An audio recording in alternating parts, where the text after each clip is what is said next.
Bonjour les terminales, donc voici le chapitre 11, ce sont les compétences qui suivent le TP21, mouvement des satellites et des planètes, donc les mouvements célestes, vous l'aurez compris. Nous allons commencer par les caractéristiques des mouvements circulaires. Alors la définition est très simple, pour avoir un mouvement circulaire, il faut que la trajectoire soit un cercle, et pour qu'il soit uniforme, il faut que la vitesse soit constante.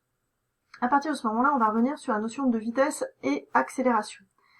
En fait, on comprend bien que sur un cercle, le point M va bouger en permanence. Donc de prendre un repère classique n'est pas évident. On invente donc un autre repère, qu'on appelle le repère de Freinet, où on a deux vecteurs unitaires, T qui est tangent à la trajectoire, et le vecteur unitaire N qui est normal à la trajectoire. À ce moment-là, le vecteur accélération et le vecteur vitesse vont avoir des expressions qui sont très simples à retrouver. On retrouve ici le vecteur T, donc là on imagine que c'est un morceau de trajectoire, et là, j'ai trouvé un autre schéma où la trajectoire est fermée complète avec au centre de la trajectoire. Nous avons donc le vecteur accélération, ici, en bleu, qui sera défini comme étant dV sur dt pour sa coordonnée tangentielle et v carré sur r pour sa coordonnée normale, r étant le rayon de l'orbite. Et pour le vecteur vitesse, son expression est encore plus simple, puisque la vitesse n'est que tangentielle.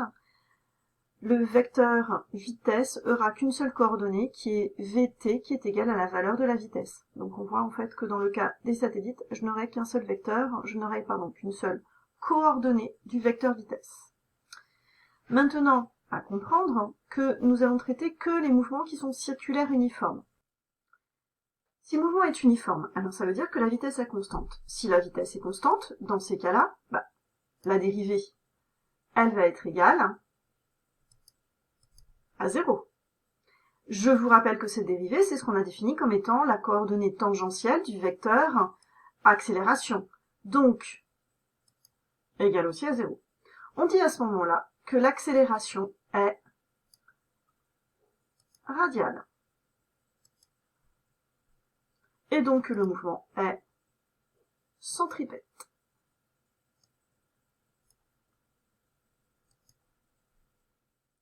Je vous laisse le temps de remplir la fiche. Pensez à faire des arrêts de façon à pouvoir remplir la fiche correctement.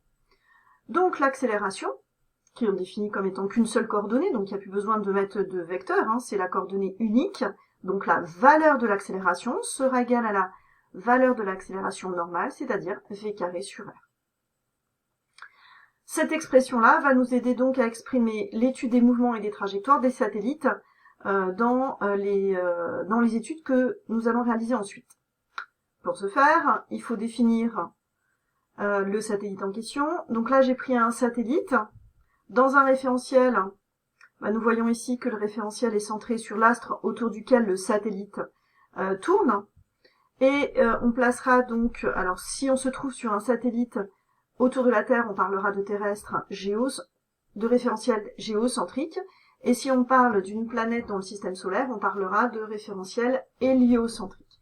Dans tous les cas, la loi d'attraction gravitationnelle que vous avez déjà vue sera de la forme f de b sur a, g est égal à ma fois mb sur b carré, qui est la distance entre l'astre et son satellite. Rappelez-vous, ces expressions sont toujours attractives. Je vous laisse remplir masse en kilogrammes pour l'astre et le satellite, un vecteur unitaire, AB étant la distance qui va reprendre l'idée que ça va être égal à R ensuite dans les mouvements que nous allons étudier, et F de A sur B étant, par la troisième loi de Newton, l'expression ici. G, je vous en redonne la valeur, mais vous savez qu'elle n'est pas à apprendre par cœur, elle sera redonnée dans chaque exercice. Alors, êtes-vous capable, à présent, vous, d'écrire l'autre expression, c'est-à-dire f de A sur B, et non pas f de B sur A. Réfléchissez, faites une pause sur image. Oui, effectivement, c'est la même expression au signe près, puisque nous avions dit que d'après la loi des actions réciproques, les deux vecteurs vont être de même valeur, de même direction, et de sens opposés. Maintenant que nous avons tout défini au niveau de notre trajectoire, on va faire enfin une étude mécanique. Pour notre étude mécanique, on va parler d'un satellite que j'ai appelé grand A, autour de son astre, qui va être de masse grand M. Après, bien évidemment, selon l'exercice, ça peut être Io autour de Jupiter, la Lune autour de la Terre, ou Vénus autour du Soleil, donc plein de possibilités d'exercice.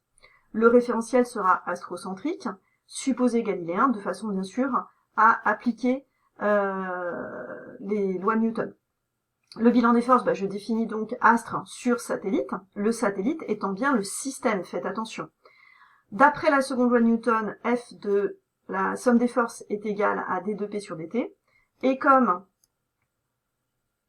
la masse est constante, on va retrouver F est égal à ma. ma, c'est bien le vecteur accélération que nous avons défini jusqu'avant. Ce qui veut dire que le vecteur accélération va être égal à G, grand M. Alors petit m a disparu tout simplement parce qu'il était de part et d'autre du signe égal, on commence à avoir l'habitude, on le simplifie. Et bien évidemment de AB, on définit R au carré, qui est, je vous rappelle, le rayon de l'orbite. Dans le repère de Freinet, cela donne donc A est égal à Gm sur R au carré, multiplié par n vecteur unitaire, à savoir qu'il y a un lien très simple entre n et u, c'est que l'un est bien sûr l'opposé de l'autre. D'autre part, on a défini donc les coordonnées du vecteur accélération, mais rappelez-vous, celui-ci est égal à 0. En d'autres termes, j'arrive à une expression très simple, qui est que Gmr, ici, est égal à v carré sur r, ici. Ce qui me donne donc v est égal à racine carrée de gm sur r. Cette démonstration est à connaître et il faut savoir la refaire. À partir de cette démonstration, on va pouvoir définir la période de révolution. La période de révolution, c'est la durée que met le satellite pour faire un tour de son astre. En d'autres termes, pour parcourir son périmètre. Donc, pour parcourir son périmètre, il s'agit alors de parcourir 2πr. Tout ça à la vitesse v que nous venons de voir. Êtes-vous capable alors d'en trouver l'expression? Alors, vous avez fait une pause pour faire le calcul, j'imagine. Donc, la période de révolution aura pour expression ici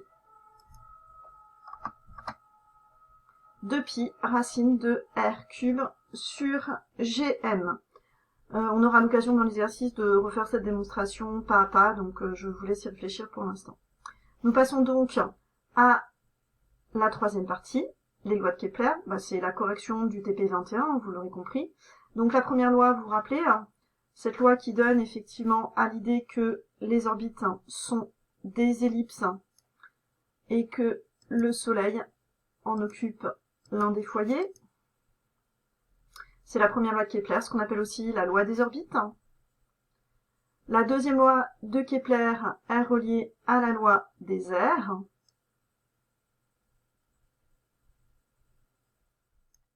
Oh, vous avez juste à reprendre votre TP pour trouver la réponse.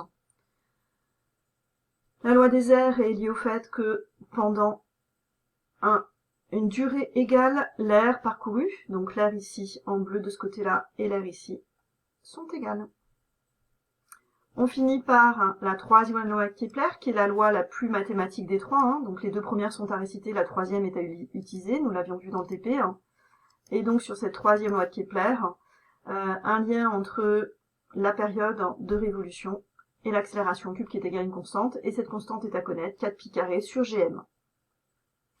Donc g, c'est la constante de pesanteur, constante de gravitation, et m, c'est la masse de l'astre autour duquel tourne le satellite.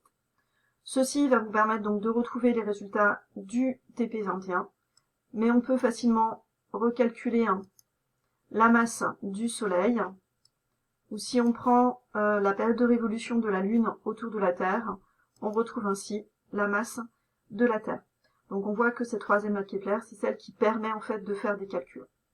Voilà pour ce qui est du chapitre, bien évidemment je suis allée très vite. Arrêtez cette vidéo, regardez-la autant de fois qu'il faut pour comprendre le cours. Merci à tous.